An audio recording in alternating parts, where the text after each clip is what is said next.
Hi, welcome to the second screencast that will give you a brief overview of another virtual learning environment, which is called the Fronter, as you can see here. This virtual learning environment has indeed been chosen for schools in Malta and in Gozo. The idea is that each teacher here will have his or her own classroom containing the students as participants. They will be enrolled automatically.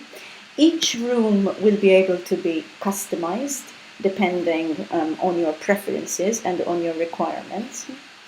And what I would like to do in this very brief screencast is to show you some of the activities that you can have on this particular virtual learning environment.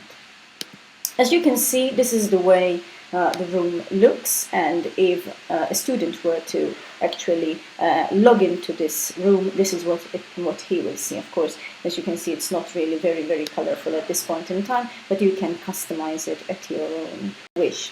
What I would like to show you is how different resources can be created, to be integrated within your classroom, within your lectures, teaching sessions. So if I click on resources first, you can get an idea of what sort of resources you can create, you can have, and that you can make use of. So if I click on, first of all, the links will be on the top right-hand corner. So you can create a folder to organize your stuff. You can upload files. This we will see in a minute. You can create a new link. You can create a test.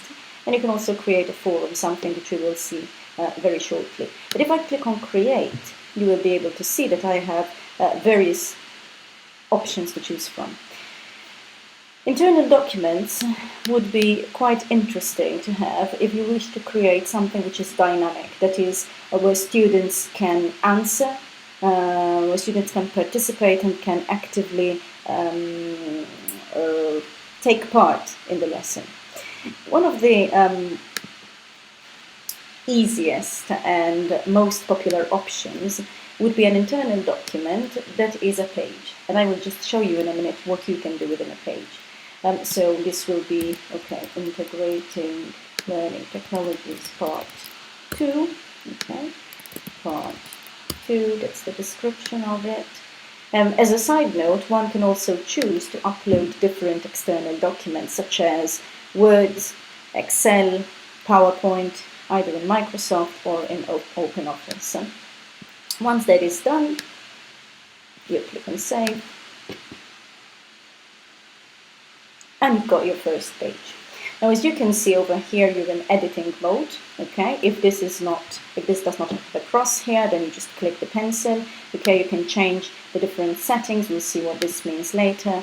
And these are the options that you can have. First of all, you can insert a forum within the page itself.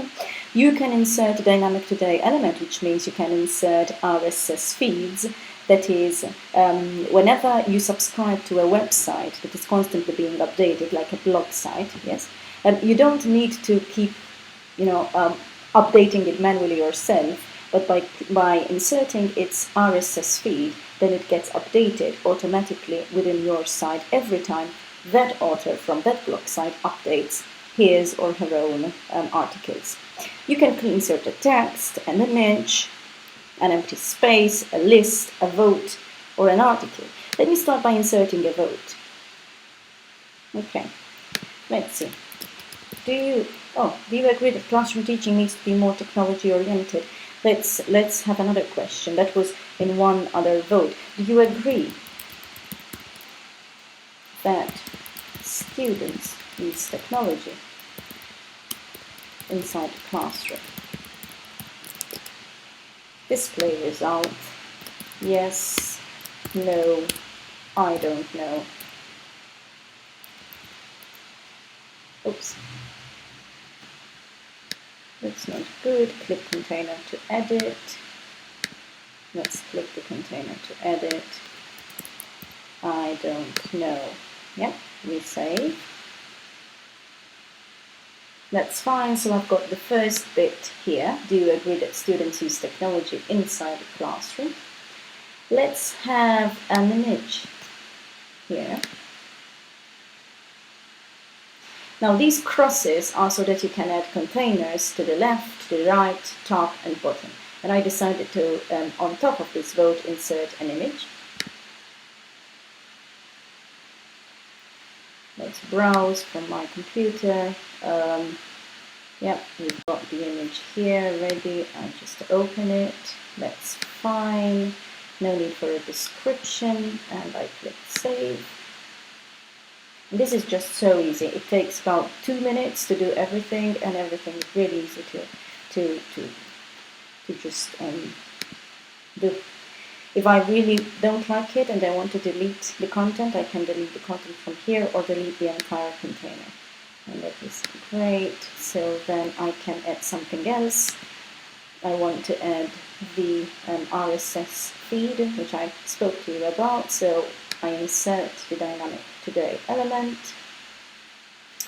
I click on RSS and then I save. And that is fine. We edit the RSS feed. Add. Let's see if I still have here. Maximum articles is 2, display abstract, and save. So all I did was go to a site that has RSS. You will understand this, and usually this is the kind of URL that you would be copying and pasting. I decided to display 2 articles so that students would be able to see 2 articles at a time, and then I displayed the abstract. I always click save, it's important, and there it is. Okay, and I've done it. Perfect. If I want to edit this, I can just select it and edit. I can remove it and I can go back. That's fine. So here I am in resources. And this is my part 2. Let's see what I have done. Oopsie, there it is. So we've got the image, the vote, and also a couple of articles that might be interesting for students to have. If I want to edit it a bit more, then I just click on the pencil and I can include whatever resources that I find. I can also add to front page so that when students come in, they will see that I have updated a new web page and they might wish to visit it.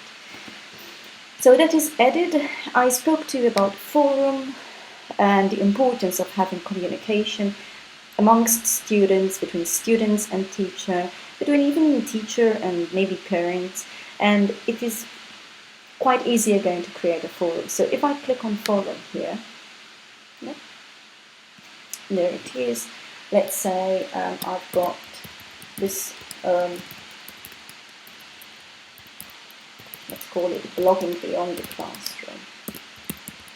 Yeah, and I just need your views and insights on blogging.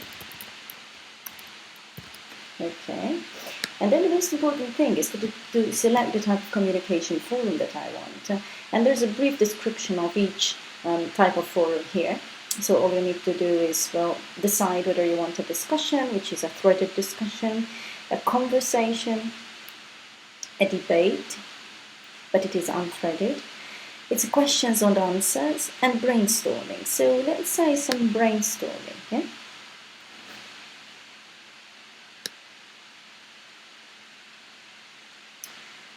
You can decide when the forum should be open. Okay. Whether you want to display the rating for the forum, that's fine. And I click on save. That's perfect. Now all we need is just to start posting, and basically that is it.